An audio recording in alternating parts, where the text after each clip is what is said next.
إن الحمد لله نحمده ونستعينه ونستغفره ونعوذ بالله من شرور أنفسنا ومن سيئات أعمالنا من يهده الله فلا مضل له ومن يضلله فلا هادي له أشهد أن لا إله إلا الله وأشهد أن محمدا عبده ورسوله أما بعد قال الله تعالى يا أيها الذين آمنوا إنما الخمر والميسر والأنساب والأزلام رجس من عمل الشیطان فاجتنبوه لعلکم تفلحون۔ محترم دوستو، بزرگوں اور محترم سامعین حضرات، اللہ رب العالمین نے قرآن مجید کی اس آیت کریمہ کے اندر ایک ایسے مسئلے کو بیان کیا ہے جو اس وقت ہمارے معاشرے کے اندر بہت عام ہو چکا ہے، جس مسئلے کو نبی علیہ السلام نے ام الخبائث کے نام سے پکارا ہے کہ یہ تمام برائیوں کی ماں ہے، تمام برائیوں کی یہ جڑ ہے، یعنی نشہ کرنا۔ یہاں قرآن مجید میں اللہ رب العالمین نے خمر کا لفظ بولا ہے شراب کا۔ شراب کا مطلب یہ نہیں ہے کہ باقی نشے جو ہیں وہ جائز ہو گئے ہیں، کیونکہ باقیوں کا نام قرآن میں نہیں ہے تو مطلب یہ ہے کہ وہ جائز ہو گئے، نہیں۔ یعنی ہر نشہ اور جس کی تفسیر اور وضاحت رسول اللہ صلی اللہ علیہ وسلم نے بیان کی کہ ہر وہ چیز جس کے اندر نشہ ہے، چاہے اس کی مقدار تھوڑی ہے، قلیل ہو و کثیر ہو، چاہے اس کی مقدار تھوڑی ہے یا زیادہ ہے، وہ حرام ہے۔ یعنی ہر نشہ آور چیز جس کے اندر نشہ ہے، چاہے اس کی مقدار تھوڑی ہے یا زیادہ ہے، وہ حرام ہے، قطعاً حرام ہے۔ اب یہاں قرآن مجید کی آیت میں اللہ رب العالمین نے محرمات میں سے ایک جو حرام چیز ہے وہ ہے شراب اور نشہ، اس کے بارے میں وضاحت کی۔ ایمان والو، شراب کے قریب نہ جاؤ، جوے کے قریب نہ جاؤ، تھانوں پہ نہ جاؤ، اور اسی طرح جو بتوں کے نام پہ تیر چھوڑے جاتے ہیں وہ تیر نہ چلاؤ، فاجتنبوہ، ان سے بچ جاؤ۔ فرمایا رجس من عمل الشیطان، یہ پلید ہیں، یہ چیزیں کیا پلید ہیں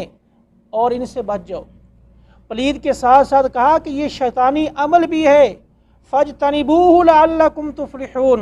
اگر کامیابی چاہتے ہو پھر ان سے بچنا ہوگا۔ جو انسان یہ کام کرتا رہے اور کہے میں کامیاب ہو جاؤں گا، ایسا ممکن نہیں ہے، کیونکہ قرآن مجید کی اس کے آگے والی جو آیت ہے اس میں اللہ رب العالمین ارشاد یہ فرماتے ہیں کہ شیطان یہ چاہتا ہے کہ وہ شراب اور جوے کی وجہ سے تمہارے درمیان عداوت اور نفرتیں پیدا کر دے۔ میرے بھائی، یہ جوا اس وقت ہمارے معاشرے میں بہت عام ہو چکا ہے، حتیٰ کہ اس کو ہم جوا سمجھتے نہیں ہیں۔ بعض بڑے بڑے جوے وہ تو مشہور ہیں، اور بعض جوے ایسے ہیں جو یعنی عام گیموں کے اندر لگائے جاتے ہیں۔ تو جوا اور شراب نوشی کرنا یا کوئی بھی نشے کو استعمال کرنا یہ قطعاً صریحتاً حرام ہے، اور جو انسان حرام کا ارتکاب کرے گا یقیناً وہ انسان کبیرہ گناہ کا مرتکب ہے، اور وہ اللہ کی سزا کا مستحق قرار ہوگا اگر اس نے توبہ نہیں کی۔ اسی طرح ہی رسول اللہ صلی اللہ علیہ وسلم نے ارشاد فرمایا لعن اللہ الخمر وشاربها وساقیها، اللہ رب العالمین نے شراب پر لعنت کی ہے، شراب کو پینے والے پر، شراب کو پلانے والے پر، شراب کو بیچنے والے پر، اور جس کے لیے خریدی جا رہی ہے اس پر، شراب کو تیار کرنے والے پر، جس کے لیے شراب تیار کی جا رہی ہے اس پر،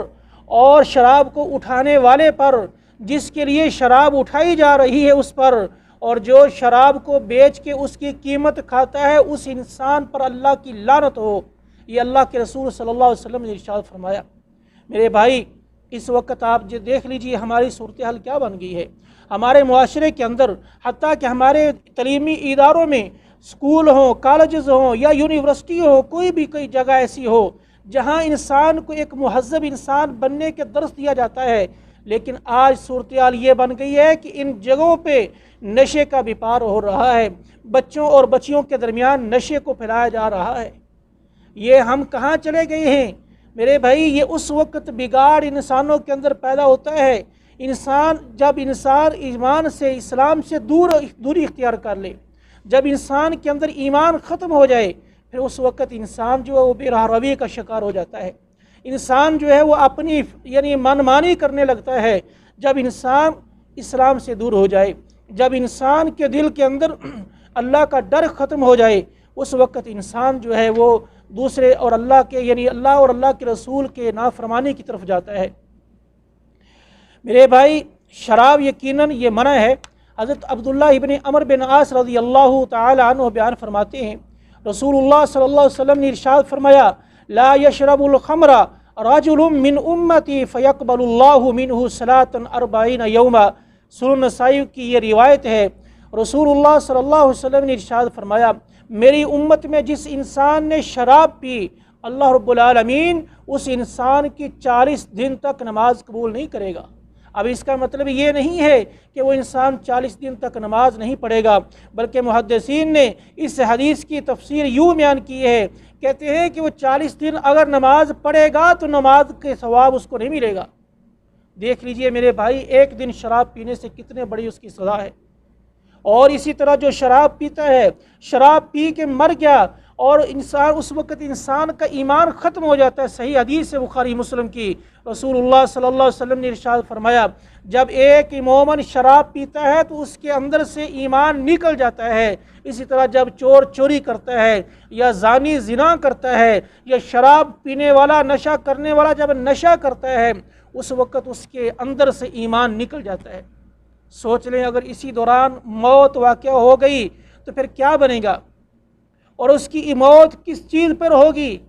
کیونکہ نشہ جو ہے یہ یقیناً معاشرے کے اندر بگاڑ پیدا کرتا ہے۔ جو انسان نشے کو استعمال کرتا ہے تو نشے سے کئی ایک چیزیں معاشرے کے اندر آتی ہیں جو فتنے اور فساد کا سبب بنتی ہیں، کیونکہ جس نے نشہ کیا اس کو کوئی علم نہیں کہ وہ کیا کر رہا ہے، حتیٰ کہ اس کو اپنوں کی بھی تمیز نہیں ہوتی، وہ گالی دیتا ہے، معاشرے کے اندر بدتمیزی سے پیش آتا ہے اور لوگوں کی عزتوں کو اچھالتا ہے۔ پھر اس کے ساتھ ساتھ ایک اور بڑا مسئلہ ہے، وہ ہے بعض کہتے ہیں جی ہم شراب تو نہیں پیتے، ہم نشہ تو نہیں کرتے، لیکن اس کی محفل وہ لوگ ہیں جو نشہ کرتے ہیں، اس کے مجلس والے وہ لوگ ہیں جو برائی کرتے ہیں، اللہ کی نافرمانی کرتے ہیں۔ میرے بھائی، ایسا انسان جو اس مجلس میں بیٹھے گا جہاں اللہ کی معصیت، اللہ کی نافرمانی ہو رہی ہے، تو گویا وہاں بیٹھنے والا بھی انہی میں شمار ہوگا، کیونکہ قرآن مجید میں اللہ رب العالمین نے ارشاد فرمایا کہ وَقَدْ نَزَّلَ عَلَيْكُمْ فِي الْكِتَابِ أَنْ إِذَا سَمِعْتُمْ آيَاتِ اللَّهِ يُكْفَرُ بِهَا وَيُسْتَهْزَأُ بِهَا فَلَا تَقْعُدُوا مَعَهُمْ، کہ یعنی اللہ رب العالمین نے قرآن مجید کے اندر یہ بات واضح کر دی کہ جب تم اللہ کی آیات کے بارے میں سنو کہ اس کے بارے میں لوگ انکار کر رہے ہیں یا اللہ کے احکامات کا مذاق اڑا رہے ہیں، فَلَا تَقْعُدُوا مَعَهُمْ، ایسے لوگوں کے پاس نہ بیٹھو، یہاں سے چلے جاؤ، حتیٰ یخوضوا فی حدیث غیر، یہاں تک کہ وہ یہ محفل ترک کر دیں یا جس میں اللہ کے احکامات کا مذاق کر رہے ہیں ان کی یہ محفل تبدیل ہو جائے۔ اگر وہاں جانا ہے تو اصلاح کی نیت سے جائیں، ان کو تبلیغ کریں، ان کو سمجھائیں، ان کو روکو، اس کے بعد آپ وہاں بیٹھ نہیں سکتے۔ ہاں اگر تم ایسا کرو گے، وہاں بیٹھے رہے، اللہ کی نافرمانی ہو رہی ہے، تو فرمایا انکم اذا مثلہم، تم بھی انہی کی طرح ہو جاؤ گے جو اللہ کی نافرمانی کر رہے ہیں۔ ان اللہ جامع المنافقین والکافرین فی جہنم جمیعا، کیونکہ اللہ رب العالمین منافقین اور کفار کو جہنم میں ایک ساتھ جمع کرے گا۔ میرے بھائی، آج ہم اسلام کہتے ہیں، ہم مسلمان ہیں، ساتھ ساتھ ہم برائیاں بھی کر رہے ہیں، ساتھ ساتھ ہم اس مجلس میں بیٹھتے ہیں جہاں اللہ اور اللہ کے رسول کی نافرمانی ہوتی ہے۔ تو لہٰذا ہمیں ایسی مجلسوں کو دیکھنا ہوگا، کیا میری مجلس وہ تو نہیں جہاں اللہ اور اللہ کے رسول کی نافرمانی ہو رہی ہے؟ اگر ایسی ہے تو پھر ہمیں اصلاح کرنی ہوگی۔ صحیح حدیث ہے، حضرت عمر بن خطاب رضی اللہ تعالی عنہ بیان فرماتے ہیں، نبی علیہ الصلوۃ والسلام نے ارشاد فرمایا، من کان یؤمن باللہ والیوم الآخر فلا یقعدن علی مائدۃ یدار علیہا الخمر، کہ جو اللہ پر، قیامت کے دن پر ایمان رکھتا ہے، وہ انسان اس پارٹی پہ نہ جائے، اس مجلس میں نہ جائے جہاں شراب پیش کی جائے۔ جبکہ ایک دوسری روایت میں حضرت جابر بن عبداللہ رضی اللہ تعالی عنہ بیان کرتے ہیں کہ نبی صلی اللہ علیہ وسلم نے ارشاد فرمایا، من کان یؤمن باللہ والیوم الآخر فلا یقعد علی مائدۃ